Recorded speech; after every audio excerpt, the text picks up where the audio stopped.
I'm actually really excited to talk about this film. Like, I know that there's a split, or there's more people, especially the bigger YouTubers who are reviewing Halloween Kills, that did not like this movie. Like, I'm usually on board with a lot of these critics and a lot of people's opinions on, just if something's really a mess, it's a mess. Halloween Kills, when it comes to the horror genre in general, I kind of take a little pass when it comes to the horror aspect of the genre. There's two things that I think needs to just at least, happen while I'm watching a horror movie. One, hopefully it scares me. I'm very hard to be scared, but it doesn't have to necessarily scare me with jump scares. It could scare me atmospheric, like mentally. There's a lot of films out there that mentally scar me. It has to have that wow, like very scary factor. But like I said, it doesn't have to be a jump scare necessarily, but it has to be there. Number two, if they can accomplish this, and this is really hard to accomplish for horror movies for some reason, I have to be invested in the characters. I have to be invested in these people's lives and some of the decisions they make. Halloween Kills is another film that has so many tropes, so many stupid decisions. There is a lot. I mean, I am going to defend this film, but yeah, I'm not going to look away and say there is not problems with this film, because there is. But to me, this film is a lot better than a lot of the crap we've been getting over the years. I find this film entertaining. I see some of the decisions that the director, the writers, the whole staff made on some of the things in this film. Some of it really works really well, and some of it falls a little flat. But all in all, I really enjoyed the hell out of this film. I really loved, I believe it was the 2018 reboot, or I should say the continuation, the 1978, the John Carpenter's film. I really enjoyed that film. I said it was going to break records. I felt like it was going to be the it of that year. So for the most part, I'm actually going to defend this film from a lot of critics, and I'm like the biggest critic that you could meet. I really go after a film, but I am going to defend a lot of this film because I think there's a lot of great ideas, and some of it was really executed really well. Now, one of the problems of this film, though, that people do not like is the kills itself. The kills are very heartless. They're very brutal. They're bloody. It's a horror movie.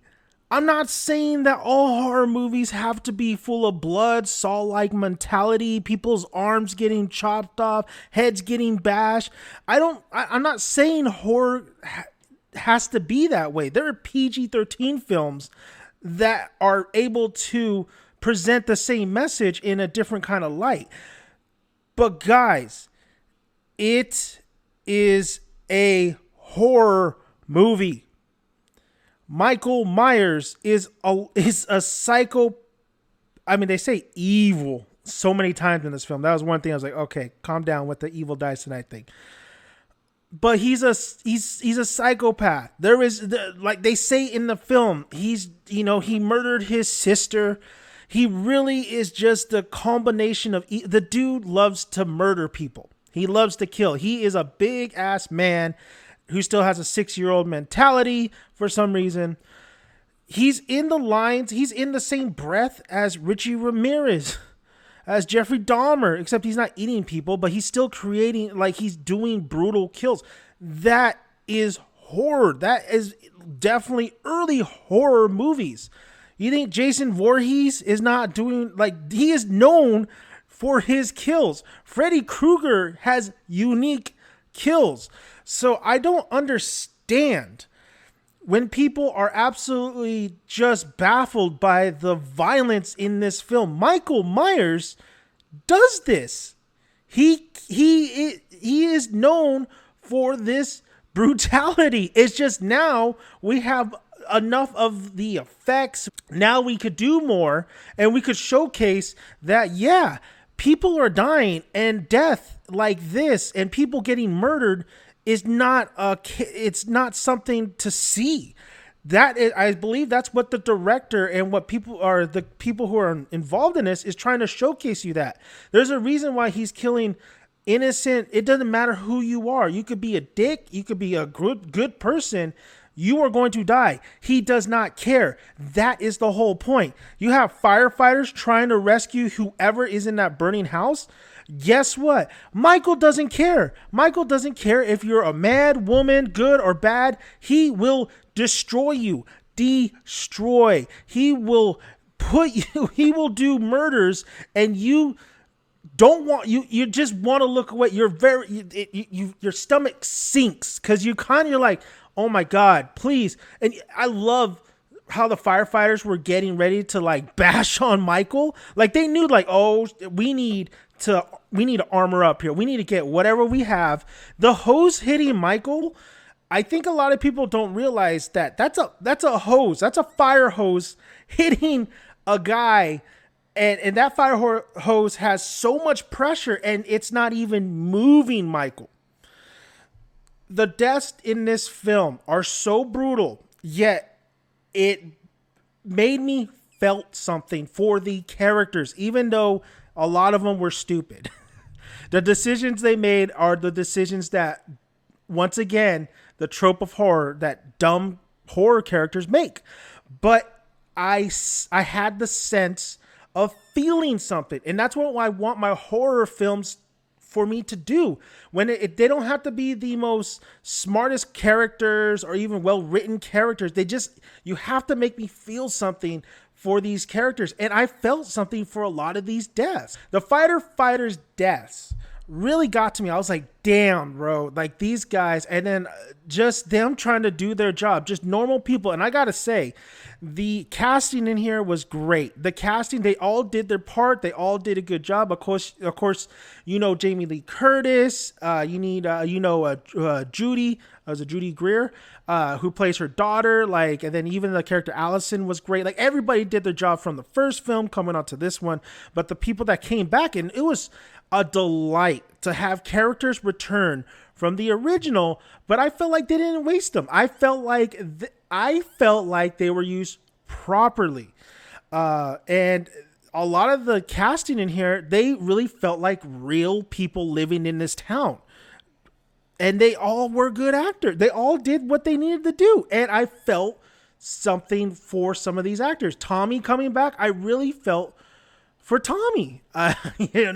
He did some stupid things, but it was great to have that character back. And I actually think they didn't really waste him. I mean, I could see them changing it and, maybe using them for a future installment or anything like that. And we don't want to see, one of the kids that we saw Lori rescue and babysat. Like, we don't want to see him go out at all. But I think how the film was going, it made sense to me. Like, I didn't hate it. I didn't hate them bringing that character back. And I thought the actor did a fantastic job. I was waiting for him. The dialogue is really bad at some parts in this film. It's very schlocky. But like a lot of the things that his delivery could be, it's kind of like Kylo Ren, right? Adam Driver, when he delivers the lines, you're like, this has to be so corny, so bad, like it's not going to work. But Adam Driver is such a great actor, he delivers them and you don't laugh at it. When the guy who plays Tommy does it, you don't really laugh at it, like, because he delivers it really well, his facial expression, so he does a great job. And I think the character Tommy, he's still scarred, not as much as Lori was, but you see him, you see it still weighs on his mind. He wants to get rid of this once and for all. He's taking it in his own hands, but he's not the man to do it. The film like kind of showcases that he wants to lead the charge, but he shouldn't be the leader because he doesn't know, he doesn't have the necessary kind of qualifications, experience. And then what happens is he leads kind of this mob he's not experienced. Everything goes awry. It's like what the Joker says, right? You know, if soldiers get blown up, it's part of the plan. But if little children in a school bus get blown up, it's chaos. It's fear. Scarecrow actually is probably the better metaphor. Fear will make people lose their mind and do things that you wouldn't have thought would have done. And some of that shit gets corny, but it's exactly what people do. And then you got Lindsay coming back, which you brought both the kids back from the original, which was absolutely great character wise. So it's great that they brought the original characters back, and she has a great moment too where she's very smart. She's smart with what surviving, smart to defend herself. Like, that was a great scene. That was a brutal kill scene too, with a lot, especially with the nurse who was able to survive in the original. They brought her back. She dies horrifically. Now, like I said, there's things in here where, like, really, the bullets you ran out of bullets. Nobody could shoot. Everybody seems to be a stormtrooper. The one guy who was the doctor should have probably just left the damn car, try to strangle Michael. And that was a great death, by the way. Kind of reminded me of Kevin Bacon's death a little bit from the Friday the 13th. Somewhat. So it was great to bring her back too. So I think they used a lot of the original characters from the first one in the right way. Now, I think a lot of people are going to complain. I think a lot of people complain or are going to complain about Laurie and not being in this film too much. But you got to remember, it's a trilogy. I did like the mob aspect of it. Like, that makes sense to me. The mob would be after this guy after a certain point. There is a true story out there. A long time ago, this town had the biggest piece of crap, a real piece of work. Like, this guy was despicable. This guy was evil. This guy was very evil. Everybody was afraid of him because he had good lawyers. He would get out. But the town finally stood up, all got their guns, and they shot him in public. Yeah, when the cops came, the whole town, it kind of reminded me of Roadhouse a little bit. I think it's a true story, though. And the whole town said, we didn't see anything. We don't know who shot him. He's dead. That's exact. I think they pulled inspiration from that. I forgot what Mr. Ballin has it on his channel, but that's a true story. And I think they pulled that story for this film because the mob, they're like, right in front of the sheriff, right in front of cops, even the cops themselves in this film were like, let's do it. Let's end it. Let's be done. We need to take this guy out. So I love that aspect of it because it makes total sense. I agree that should have been in this film. I'm not very disappointed that Laurie isn't because I know Laurie's going to come back in the third film. If I know that there's 3 movies total and you want to focus on some of the original characters or you brought in characters and they're very, we're invested in them and it kind of works. I'm not saying the pacing is good in here because the editing is not good at all. This editing needed to be 1,000 times better. And I think a lot of people would cheer up a little bit more on this film, but I think the mob thing worked. I really like it. It made sense. I really enjoyed them beating the crap out of Michael Myers. Once again, though, some stupid decisions by the mob. Michael Myers himself. All right. This guy is one of my favorite, probably just absolute villains of all time. Now, there's the is he or is he not, immortal? Is there paranormal things going or not? Yeah, there is. Like, how's that even a question at this point? I know they try to maybe not. Laurie's speech at the end of this film and just overall watching this film and seeing he gets shot all over the place on the chest. Do I think they should have used the guns more and shot him more towards the end of this film? Yes. But he gets shot, he gets beaten, all through the original too. Like, he should be dead. Laurie says this dude should be dead. Now, how they explain it is the more people he killed, the more power he kind of gains. It's very much paranormal. It's very much paranormal now at this point. He lives through fire. They have a little he's in a back room. He should be dead. He should be dead. I am okay with him, the supernatural. I would like them to explain it though in the third film. But at this point, like, he's supernatural. There is nothing, there's no in between lines. He is supernatural. I hope they explain in the third film. If they don't, then what are you doing, film?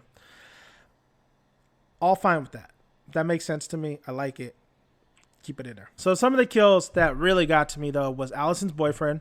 Allison's boyfriend, he went and he helped Hawkins out. He really kind of redeemed himself after the first film, being a dick, you know. And the way he got absolutely destroyed at the end of this film, that was one of the deaths that really kind of hit me a little bit. I was like, damn, that sucks for him. That sucks for him. But his father's an idiot. His father's an idiot, and we see flashbacks throughout the film. His father's dumb, for one, not calling Tommy. 2, not calling the police. 3, you have 2 teenager kids.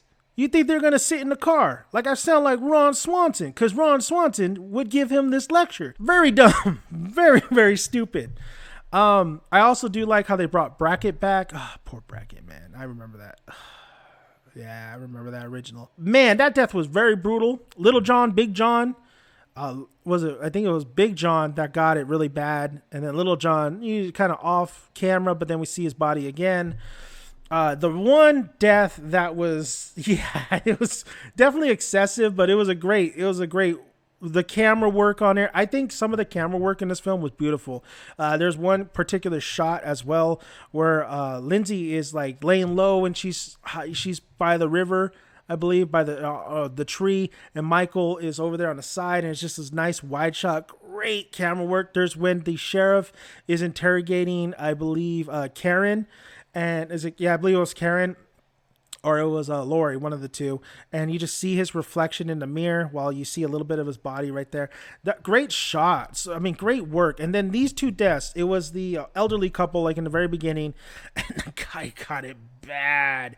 It was kind of funny seeing like the older lady with the drone. I was like, what? Why is the drone in here? It's very odd. It's very weird. They don't explain it, but I kind of like it. It's just out of nowhere. The 2, and then, you know, they're having wine, they're about to have some cheese, and then Michael comes in. Very stupid that they don't just run out of there or anything like that. Like, there's very dumb moments, like I said, very stupid tropes, but the deaths of those and the way that Michael was stabbing him, I love how she's kind of bleeding out. All right. And then the camera's just slowly panning to Michael making art because there's no reason why. He's a child. He's making art out of these bodies. He moves them and does all these stupid stuff with the bodies because he believes it's art. But she's bleeding out and she's seeing what her husband's going through. And it's just a great sense of dread. It's sometimes, listen, guys, life, if you've ever heard of any Edgar Allan Poe poem or anything, any people who make music, Nirvana, you know, the state of mind, you can't have happy roses and rainbows and all that. You gotta see the dark side of the world too. And that captures the dread of victims, a real life. Like, that actually was a good capture of victims. As she's bleeding out, she's seeing her beloved absolutely get mutilated. This is not pretty. It's not saying, oh, we're going to make this toned down for you to be acceptable, you know, for you to not be too like back away on it. No, they're going to show you that this is why we want Michael dead, is because what he is doing. The mob wants him dead because of what he is doing. He's not just killing these people. He is absolutely making an art show with him and really giving them pain and suffering. That's the whole reason why this film is focused on that mob and wanting to go after Michael. Because look what he's doing. Serial killers themselves. They're not gonna cut back because you're too squeamish. They're gonna do what they sadistically want to do. And I think this movie, a lot of people kind of forget that that's what this movie and who Michael Myers is. And they're used to like some of the old stuff where it just doesn't showcase that as much. But in reality, this is who Michael is. This is why people are trying to take it to their own hands and kill this man. But check it out. So the mob, all right? A lot of people were confused on the whole aspect of, the guy who was an inmate who got away too, and the mob was going after him because they thought he was Michael. And then he jumps to his death because he gets cornered. The mob's after him. Tommy and was it Brackett realized like, oh, that's not Michael. And Karen really kind of like tells Tommy, you messed up. Tommy knows he's messed up because he sent this mob out. Like he was one that kind of ignited that, evil dies tonight. Very stupid. All right. That was one of the corny parts. We don't need the evil dies tonight. Like I said, the dialogue in here was not very good. But if people don't understand why the mob got that way and why that inmate killed himself, well, first of all, the inmate had nowhere to go. I think he might be crazy, but the dude know he was going to die. The mob wanted his life, and he was scared. What's crazy is that we are supposed to be scared of the inmates, but the inmate end up being more scared of us. Get it? Like, I think it was Brackett says, Michael is turning us into him, a monster. Now, if you don't think, if you found that super corny and the mob and that scene, do I think it was necessary? No. Editing wise, like I said, that could have been taken out. A lot of things could have been taken out, editing wise. This movie was like an hour and 45. It easily could have been an hour 30, hour 25. And I think it would have had better pacing if they did cut some of the scenes. The kids scene, I know they set it up, for Lindsay and her scene. Kids didn't need to bug Little John, Big John. Didn't need it. So the mob scene, it's there.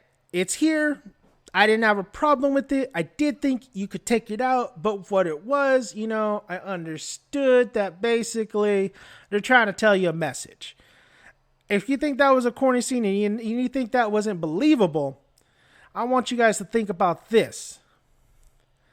People, when the pandemic happened, the first thing that everybody went to go get was toilet paper. A mob full of people who were scared and knew we were going to be shut down, locked down, didn't know what was going to happen with the COVID-19. We as Americans, first thing we went to go get was toilet paper. Not beans, not Twinkies, toilet paper. So I've seen everything. So this does not, by the least, surprise me or what the mob was doing in this film or how crazy it got, because it isn't as crazy as real life. So if you're sitting here judging that mob scene, and yes, I agree, it could have been taken out. But I do understand what they were going for. But if you're sitting me and if you sit down and you tell me that didn't make any sense, no. Getting toilet paper first thing priority in a pandemic doesn't make any sense. The music, always phenomenal. The music works so well in this film. The atmosphere is what I really enjoyed in this film. I mean, it still had that classic, stupidity. Like I said I'm saying in this thing, it's stupidity. But I really like the atmosphere. I really like, it's not necessarily jump scares. Michael's in the house. He's in there. He's around the corner. I love the shots where Michael's just straight out right there. I do really like the kids, how they point out like there's a strange guy trying to play, peekaboo and stuff. And he's literally, oh, there he is. What are you doing? Like, I love that scene because that's exactly what would happen. Like they would call him out and he's just standing there with the bloody mask of a kid. Like I said, he kills anybody. I really love the atmosphere. It really did. It continues to delight me. Just like the last film, they really get the tone just right. I think writing wise, they need to get better at setting up some of this stuff and really making it I know they're trying to go, because you can see it in the flashbacks. Flashbacks absolutely did not need the flashbacks. I hate flashbacks if they're not used properly. Did not need the flashbacks. They really want to bring that atmosphere back. You know, that classic horror where people are dumb. People make dumb decisions. But at this point, we've seen so many films. We've seen so many horror films. A lot of the horror fanatics are going to go watch this film, and I think they're ready to move on from all that tropes. They want something smarter. Everybody wants something written smarter. So I think they really need to come back with a better written script. Really absolutely disliked Hawkins' twist where he saves Michael because it's the right thing to do. He needs to stand trial, but he could have ended it that night. I did like how the cop, even though Hawkins killed his partner, the cop was like looking after for him, I think the cops were more competent a little bit, other than like Hawkins and his buddy, where they really, really dumb, and he was looking out the window. Really dumb moments, really corny moments. There's really corny that like, ooh, I don't know, this is a big budget kind of movie kind of feel now because you're doing this. But they kind of bring it back to a lot of other scenes or when we go to the present time. I think the flashbacks didn't do any favors, and I think the Hawkins twist was not very good. I think the showdown between Michael and the mob was absolutely fantastic. I think that was great. I saw what they were trying to do. I think the directing style of that particular, I think a lot of people are rubbed the wrong way of the ending of the directing style of that. It doesn't look good. It reminded me of when Negan came aboard and he delivered the final blow to Glenn and Abraham. It was absolutely the same lighting, same shots. He even had a baseball bat, Lucille. That would look like a callback. I did not like how the director approached that.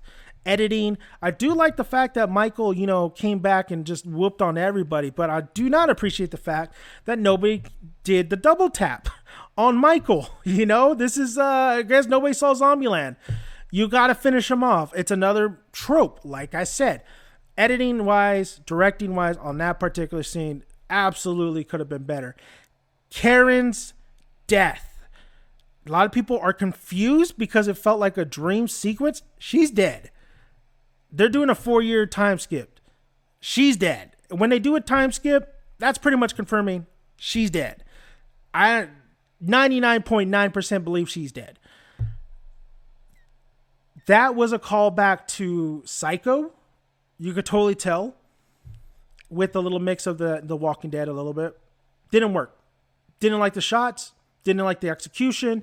Confused everybody. They even had Lori as he's continuing to stab her. Have Lori at the end. Look out the window and then Lori look out the window. Confusing editing. Editing did not do this film any favors. That was bad. However, with a lot of the bad, I felt like there was a lot of good. I felt entertained. I wasn't bored. I hear a lot of people like, I was bored. This was, Jeremy. I love you, Jeremy. But I wasn't bored. I remembered the film. There were some conversations that were fine. When Tommy meets Lori, that's what I wanted to see. And they have that brief moment, and then Tommy telling Lori, like, no, I'm going to protect you. That was great. That was emotionally great. Because you get it. You get why Tommy is so eager to just get after Michael. The dude should have had a gun instead of Lucille. But okay, Is this the best Halloween movie? I still think of course the original does better. I think the last film was better. But I don't think this was the worst. And I don't think this was as bad as a lot of horror films are out there. It was a lot of fun. It was a lot of, I don't want to say fun. It's like, oh yeah, cool. Like, it was a lot. I think this film, what it did for me was it actually made me feel some way towards it. It wasn't a bore fest. It wasn't me going, oh God, this is just endless. And, the killing is just whatever, they're just doing it for shock value. I did not feel that way. I actually got a message out of the kills, the mob mentality. I got a feeling out of this film. And I was watching this throughout, and I'm just like, I'm going to hate it. I'm going to hate it. I'm going to hate it. that wasn't very good, but they kind of bring me back because of this. Like, I didn't hate it. I actually quite enjoyed it. Yeah, I enjoyed it. I know. Dan, how did you enjoy this film when, Godzilla versus King Kong, and why are you giving this film a pass?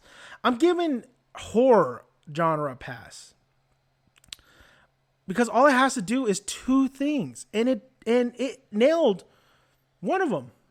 It made me invested in characters. It made me feel for deaths. It wasn't horrible. It wasn't as messy as I thought it was going to be. At some points, it was straight to the point. I think this movie suffers from editing, from choices, shot-wise, dialogue-wise, and sometimes character-wise. But you know how I know this movie is better than a lot of other movies? Is because it did two things. This is going to be my final send-off. It did two things that other movies, TVs, anything you watch, who are too lazy, and it makes no sense why they wouldn't showcase, bring it full circle. It doesn't make any sense. But for some reason, Halloween Kills is able to do things that lazy other movies don't do. Karen's husband died in the first one. And honestly, it's been a long time since I watched the 2018 film. So going into this film, I forgot he got brutally killed. And honestly, they could have just, audience, moviegoer, watchers, if they wouldn't have mentioned her husband at all, it would have been okay. Like, nobody would have, like, who? What? Why does that? Nobody cares. We just want to see this. But they bring it up, and they don't just glance over it. It's there. It's there. Karen, the shot when Karen is washing her hands and her wedding ring, and she's washing the blood off her hands, and it's not her blood. And she's at the hospital at this point. And she goes and she puts the curtains down, and she just bawls her eyes out. And then she goes to her daughter, and then her daughter mentions the father, and Karen is saying, he's always with us. And then he gets brought up again later on. That's good, because you could just throw that away. You could just do it real quick and that's it. But they really bring that in the movie to say, like, yeah, this guy was not memorable, but he was still somebody that these characters loved. We may have not have seen it, their lives growing up together, but those characters feel it. And I feel it. And I am now, it's a little thing, but those little things matter. People and critics who always criticize films because of the little things like that, I have not heard anybody bring this up. They're doing their job. It's easy script writing, but for some reason, big blockbuster movies or even TV shows can't do just that. And Halloween Kills does that. That means a lot to me, because that means the writers and the filmmakers, no, we got to address this. If you don't believe me, go watch season 8 of Game of Thrones. My final thing is screenwriting 101. Little John, Big John. First of all, I don't know why they have Michael Myers' house and why they redid it, why they're living there. I do like the line, "Welcome home, Michael," or "You came back, Michael." And Michael just like, yeah, you're going to die. I thought they were going to be horror fanatics, or, people who actually love serial killers and save stuff. Like, I thought they were going to be those type of people. But no, they're kind of just regular people. But I will say this. My final thing is when, I think it was Big John, who gets mad. He gets the golf club. He goes out on the front porch and he's like, "Oh, I got you kids." Sweetie, did you check the back door? Did you lock the back door? And then he's like, Little John's like, let me go check. there's two. I thought Michael was one of them. I thought Michael was like posing. There's two decorations they have outside. It's like big scarecrows. One of them has an actual pitchfork, like a big ass pitchfork or a big ass, raking for, that farmers have. I was like, is that going to be used? Hopefully that's going to be. If you introduce a gun, the gun has to be used at some point in the movie. If you introduce a big old rake, that better be used in the movie. It was used in the movie. Thank you guys. I am Dan the Man, aka Daniel's son. I could defend more of this film if you comment below.